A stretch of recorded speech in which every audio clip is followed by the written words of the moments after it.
ಬಾಗಲಕೋಟೆ ನಗರದಲ್ಲಿ ಅಂದರೆ ಜಿಲ್ಲೆಗೆಲ್ಲ ಆಗುತ್ತಿದ್ದು ಸುಮಾರು 12 ಎಕರೆಯಷ್ಟು ಜಾಗವನ್ನು ಮುಂದೆ ಜಿಲ್ಲಾಧಿಕಾರಿಗಳು ನಮ್ಮ RTO ಡ್ರೈವಿಂಗ್ ಟೆಸ್ಟ್ ಟ್ರ್ಯಾಕ್ಗೆ ಕೊಟ್ಟಿದ್ದರು. ಅದರಲ್ಲಿ 6 ಎಕರೆ ಉಪಯೋಗ ಮಾಡಿದ್ದಾರೆ. ಬಿಲ್ಡಿಂಗ್ ಎಲ್ಲ ಕಂಪ್ಲೀಟ್ ಆಗಿದೆ. ಸೆನ್ಸಾರ್ ಒಂದು ಹಾಕಬೇಕಾಗಿತ್ತು. ಸೆನ್ಸಾರು ಟೆಂಡರು ಮೊನ್ನೆ ಕ್ಯಾನ್ಸಲ್ ಮಾಡಿದ್ದಾರೆ. ಕಾರಣ ಏನಂದರೆ ಇನ್ನು ಲೇಟೆಸ್ಟು ಸೆನ್ಸಾರ್ ಎಲ್ಲ ಬಂದಿದೆ, ಅದನ್ನು ಹಾಕಬೇಕು ಅಂತ ಹೇಳಿದ್ವಿ. ಇನ್ನು ಟೆಂಡರು ರೀಟೆಂಡರ್ ತೆಗಿತಾರೆ. 2-3 ತಿಂಗಳು ಮುಗಿಯಿತು. ಮುಗಿದ ಮೇಲೆ ಬಾಗಲಕೋಟೆಯಲ್ಲಿ ಯಾರ್ಯಾರು ಡ್ರೈವಿಂಗ್ ಟೆಸ್ಟ್ಗೆ ಬರಬೇಕು ಅವರೆಲ್ಲ ಕೂಡ ಇಲ್ಲೇ ಬರಬೇಕಾಗುತ್ತೆ. ಮತ್ತು ರಸ್ತೆದೊಂದು ಸಮಸ್ಯೆ ಇದೆ. ಈಗ ಒಂದು ಕಾಲ್ದಾರಿಗಳು ಹೋಗಲಿಕ್ಕೆ ತೊಂದರೆ ಇಲ್ಲ. ಆಮೇಲೆ ಅದು ಕೂಡ ಅಭಿವೃದ್ಧಿ ಆಗಬೇಕು. ಮತ್ತು ಲೇಔಟಿಂದ ಕೂಡ ಒಂದು ರಸ್ತೆ ಆಗಬೇಕು. ನಾನು ಭೇಟಿ ಅವ್ರ ಮಾತಾಡ್ತೀನಿ. ಅವರು ಶಾಸಕರು ಆಗಿದ್ದಾರೆ ಮತ್ತು ಪ್ರಾಧಿಕಾರದ ಅಧ್ಯಕ್ಷರು ಆಗಿದ್ದಾರೆ. ಮತ್ತು ಎರಡೂ ರಸ್ತೆ ಇದ್ದರೆ ಏನಾಗುತ್ತೆ, ವಾಹನಗಳು ಬಂದವರಿಗೆ ಬೇಗ ಒಂದು 3-4 ತಿಂಗಳಲ್ಲಿ ಇದನ್ನು ಉದ್ಘಾಟನೆ ಮಾಡೋದು. ಟೋಟಲಿ ಆಲ್ ಇದಕ್ಕೆ ಎಷ್ಟು ಅಮೌಂಟ್ ಬರುತ್ತೆ?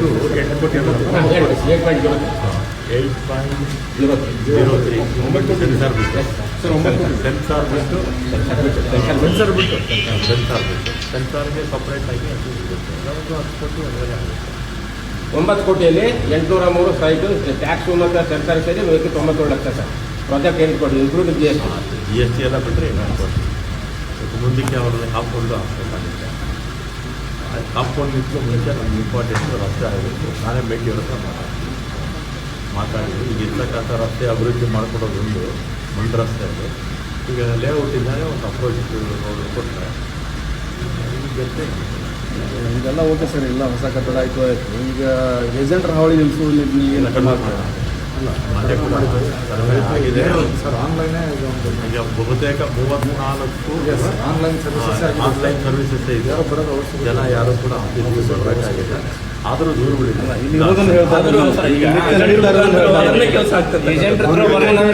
ಬರಲಿಲ್ಲ ಅಂದರೆ ಅಲ್ಲಿ ಯಾವ ಕೆಲಸ 34 ಸೇವೆಗಳನ್ನು ಆನ್ಲೈನ್ ಮಾಡಿದ್ದೀವಿ. ಅವ್ರು ಯಾರೂ ಕೂಡ ಬರಬೇಕಾಗಿಲ್ಲ. ಇನ್ನೂ ಕೆಲವರು ಬರಬೇಕಾಗುತ್ತೆ. ಅದು ದೂರುಗಳು ನನಗೂ ಕೂಡ ಬಂದಿದೆ. ಈ ಥರ ಏಜೆಂಟ್ಸು ಇಟ್ಕೊಂಡು ಕೆಲವು ಕಡೆ ಆಫೀಸಲ್ಲೇ ಇರ್ತಾರೆ ಅಂತ ಹೇಳಿದೆ.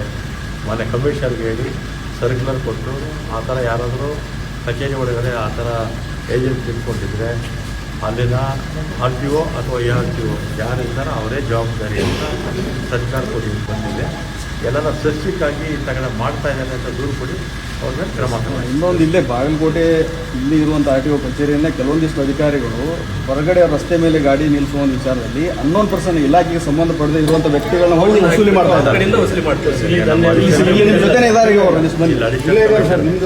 ಇಲಾಖೆಗೆ ಸಂಬಂಧನೇ ಇಲ್ಲ. ಅವನ ಹೊರಗಡೆ ಕರ್ಕೊಂಡು ಅವ್ರ ಮೂಲಕ ಡೀಲ್ ಮಾಡ್ಕೊಂಡು ವಸೂಲಿ ಮಾಡ್ಕೊಂಡು ದಂಧೆ ನಡೆಸ್ತಾ ಇದ್ದಾರೆ.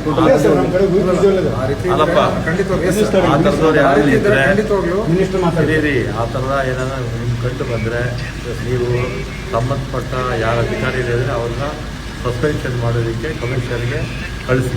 ನಾನು ಕಮಿಷನ್ಗೆ ಹೇಳಿ ಅವ್ರ ಮೇಲೆ ಆ್ಯಕ್ಷನ್ ಮಾಡಿ ಅವ್ರ ಹೆಸರು ಸಮೇತ ಕೊಡ್ತೀವಿ ಸರ್.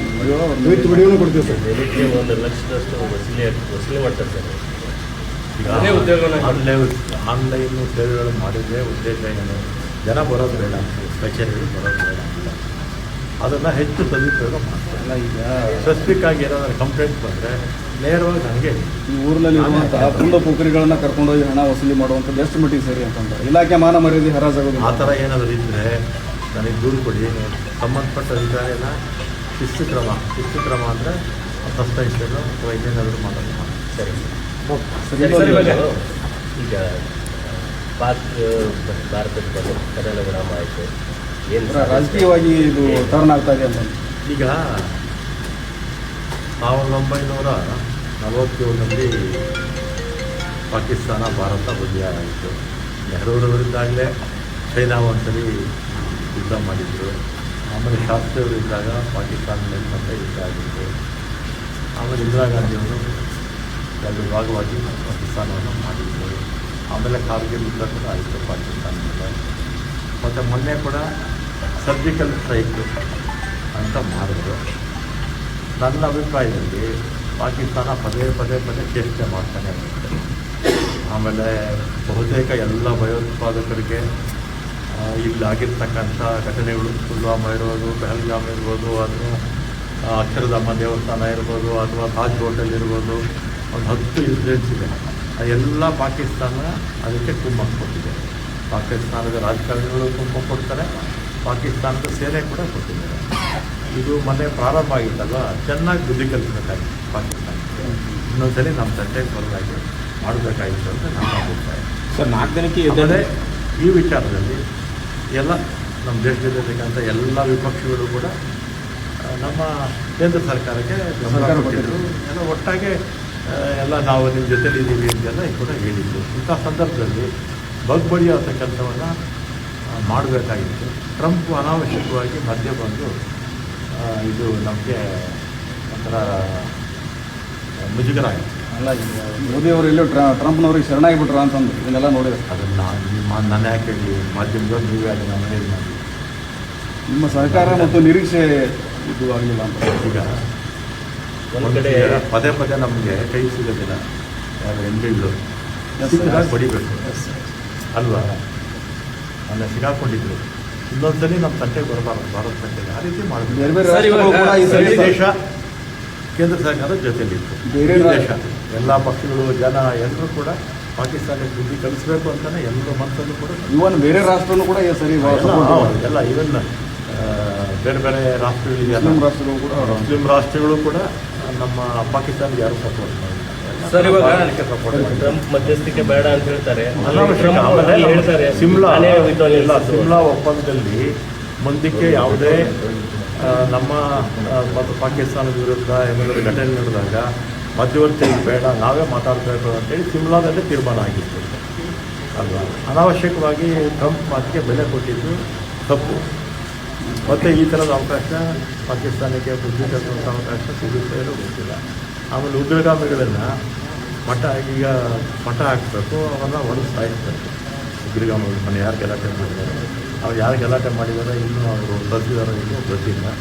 ಮತ್ತು ನಾವು ಬುದ್ಧಿ ಕಲಿಸಿದ್ರೆ ಏನು ಮಾಡ್ತಾರೆ ಗೊತ್ತಾ ಪಾಕಿಸ್ತಾನದವರು? ಮತ್ತು ಇನ್ನು ಹೊಸಬರೆಲ್ಲ ಹುಟ್ಟಾಕಿ ಗಲಾಟೆಗಳು ಮಾಡಿಸ್ತಾ ಇರ್ತಾರೆ. ಬೆನ್ನು ಮೊಳೆ ಮುರಿದಾಕಬೇಕಾಗಿತ್ತು. ಕದನ ವಿರಾಮದ ಬೆನ್ನಲ್ಲೇ 3 ಮಂದಿ ಟೆರರಿಸ್ಟ್ ಮತ್ತೆ ಹತರಾದರು ಸರ್. ಅವರು ಒಂದು ಭಯಾನಕ ಇದನ್ನು ಸೃಷ್ಟಿ ಮಾಡೋರೇ ಇದ್ದರು. ನಾನು ಹೇಳಿದ್ದಲ್ಲ, ಇದು ಹಿಂದೆ ಇರ್ತಕ್ಕಂಥದ್ದು ಪಾಕಿಸ್ತಾನ ಅಂತ ಎಲ್ಲರಿಗೂ ಗೊತ್ತು. ಪಾಕಿಸ್ತಾನಕ್ಕೆ ಬುದ್ಧಿ ಕಲಿಸುವಂಥ ಅವಕಾಶ ಇತ್ತು.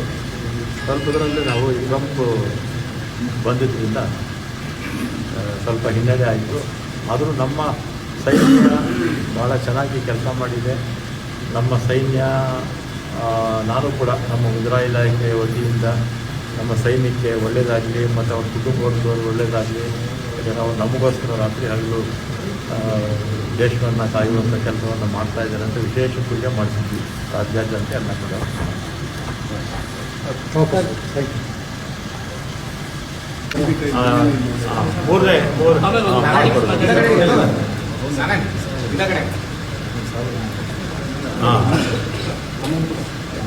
ಅದೇ ಅದು ಹಾಸ್ಪಿಟಲ್ಗೆ ಬರಬೇಕಾಗಿತ್ತು ನೀವು. ನಾನು ನಿಮಗೆ ಫೋನ್ ಮಾಡ್ತೀನಿ ರೀ, ಫೋನ್ ಮಾಡ್ತೀನಿ. ಆ 2 ರಸ್ತೆ ಮಾತ್ರ ಆಗಲೇಬೇಕು ನನಗೆ. ನೀವು ನಿಮ್ಮ ಜವಾಬ್ದಾರಿ ಮಾಡಿಕೊಡಿ. ನಾನು ಬರ್ತಾರೆ, ನಮ್ಮ ಅಡಿಷನಲ್ ಕಮಿಷನರ್ ಬಂದು ನಿಮ್ಮನ್ನು ಭೇಟಿ ಮಾಡ್ತಾರೆ. Okay right. ಓಕೆ ನೋಡಪ್ಪ, ನೀವೇ ಮೀಟ್ ಮಾಡಿ ರಸ್ತೆ.